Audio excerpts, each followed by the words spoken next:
அன்பிற்கினிய மாதா தொலைக்காட்சி சுவைஞர்களே, தமிழினிய நெஞ்சங்களே, வணக்கம்.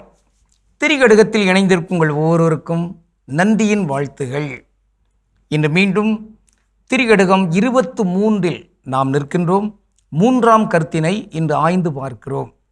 அற வினைகளை எல்லாம் கட்டி வைக்கின்ற சிறப்பு கயிறுகள் என்கிற வகையில் 3 இங்கு தரப்பட்டிருக்கின்றன. தானம் கொடுக்கும் தகைமையும், மானத்தார் குற்றம் கடிந்த ஒழுக்கமும், தெற்றென பல்பொருள் நீங்கிய சிந்தையும், இம்மூன்றும் நல்வினை யார்க்கும் கயிறு. இன்று தெற்றென பல்பொருள் நீங்கிய சிந்தையும், பல பொருட்கள் மீது கொள்ளுகின்ற அந்த ஒரு ஆசைத்தன்மை, நுகர்வு வெறி, அதை 2000 ஆண்டுகளுக்கு முன்னால் இயேசு தவம் இருந்த அந்த நேரத்திலேயே சாத்தான் அறிமுகப்படுத்துகிறது. நீ என்னை வணங்கு, தண்டனிட்டு வணங்கு, இந்த உலகத்தில் இருக்கிற எல்லா வகையான அந்த கவர்ச்சி பொருட்கள் அத்தனையுமே உனக்கு தருகிறேன்.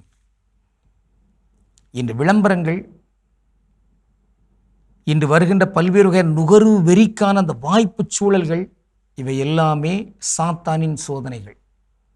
சாக்ரட்டிஸ் ஒவ்வொரு நாளுமே கடைகளுக்கு போவாராம், ஆனால் ஒரு நாளும் பொருள் வாங்க மாட்டாராம். அப்போ தான் ஒரு கடைக்காரர் கேட்டுக்கார், ஐயா நீங்கள் நாள்தோறும் வர்றீங்க, ஆனால் ஒன்றும் வாங்க மாட்டேங்கிறீங்களே. அப்போ அதான் நான் ஏன் வர்றேன் அப்படின்னா, இங்கே இருக்கிற பொருட்கள் இவை எல்லாமே இல்லாமலும் நான் வாழ முடியும் என்பதை மறுஉறுதி செய்வதற்காக நான் வந்திருக்கிறேன் என்று சொல்வாராம். இன்றைக்கு விளம்பரங்களால் வீழ்த்தப்படுகிற குழந்தைகள் பலர், இளைஞர்கள், பெரியவங்க, குருக்கள், துறவிகள் உட்பட எல்லாருமே அதில் வீழ்கிறார்கள். வெட்கம் மாற வேண்டும். நுகரு வெறிக்குரிய அந்த ஆற்றல்கள் அப்படியே கடவுளுக்கு சவாலிட்டு, பாரடா உன் சாயலில் படைக்கப்பட்ட மனிதர்களை நான் விளங்குகிறேன் என்கிற அளவுக்கு அவ சொல்லிக் கொண்டிருக்கின்றன. நாம் ஒரு புது மாற்றத்தை இங்கு கொண்டாக வேண்டும். அந்த வகையில் தான் இந்த நுகர்வு வெறித்தன்மை அது இழக்கப்பட வேண்டும், தவிர்க்கப்பட வேண்டும். வள்ளுவர் ஒன்றை பதிவு செய்வார், பொருள் அல்லவரை பொருளாகச் செய்யும் பொருள் அல்லதில்லை பொருள். எப்படி கொடுத்துக்கிறத பாருங்க. அதாவது இவர் ஒரு பொருட்டே அல்ல, இவர் ஒரு பொருளே அல்ல, அவர் கண்டுகொள்ளப்படக்கூடியவரே கிடையாது. அப்படிப்பட்ட நிலையில் இருக்கிறவர்களையும் கண்டுகொள்ளப்பட வைக்கின்ற ஒன்று என்னன்னா அது பொருள். அந்த பொருளை விடவும் மேலான ஒரு பொருள் வேறு இல்லை என்பதாக அங்கு சொல்லப்பட்டிருக்கிறது. ஆக மாண்பற்ற நிலையில் இருக்கிற அல்லது காலங்காலமாக பின்னுக்கு தள்ளப்பட்டிருக்கிற அவர்கள் எல்லாரும் மேல் தட்டுக்கு வர வேண்டும். அதற்கு கல்வி, அதற்கு தேவையான அந்த பொருளாதார வாய்ப்புகள், இவையெல்லாமே இங்கு உருவாக்கி தரப்பட வேண்டும். ஆனால் எவரும் நுகர்வு வெறி தன்மையினால் வீழ்த்தப்பட்டு ஆதிக்க உலகத்திற்கு சார்பாக அங்கு போய்விடக்கூடாது, நுழைந்து விடக்கூடாது. இன்று நாம் ஒரு தனித்தமிழ் சொல்லை ஆய்ந்து பார்க்கலாம். பல்பொருள், அது இன்றைய செய்யுளில் வருகிறது. பல்பொருள் என்றால் என்ன? பல பொருட்கள், அதான் அதனுடைய செய்தி. பலசரக்கு கடைன்னு சொல்லுவாங்க இல்லையா? பலசரக்கு கடை தாழ்விலை தமிழ் தான், இருப்பினும் சரக்கு என்பது சகரத்தில் வருது முதல்ல, அதனால் தமிழா என்பது ஒரு ஐயம். ஆனால் நல்ல தமிழ் சொல் என்னென்னா பல்பொருள் அங்காடி, பல பொருட்களும் அங்கே இருக்கும்.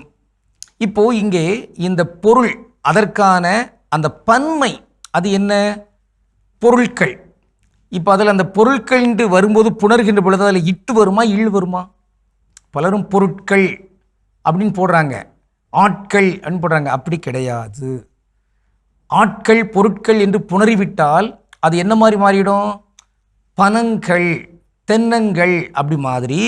இது பொருள் போன்ற ஒரு கல் போல இருக்கு, அதான் பொருட்கள்.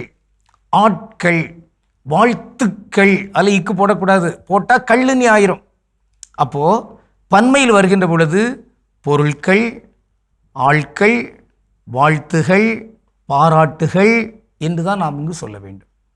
ஆக அந்த வகையில் பல்பொருள், பல பொருட்கள் என்கிற வகையில் அத்தகைய அந்த சொல்லை பயன்படுத்தலாம். முடிந்த வரைக்கும் சரக்குங்கிறத விட்டுட்டு டாஸ்மாக் சரக்கையும் விடணும்.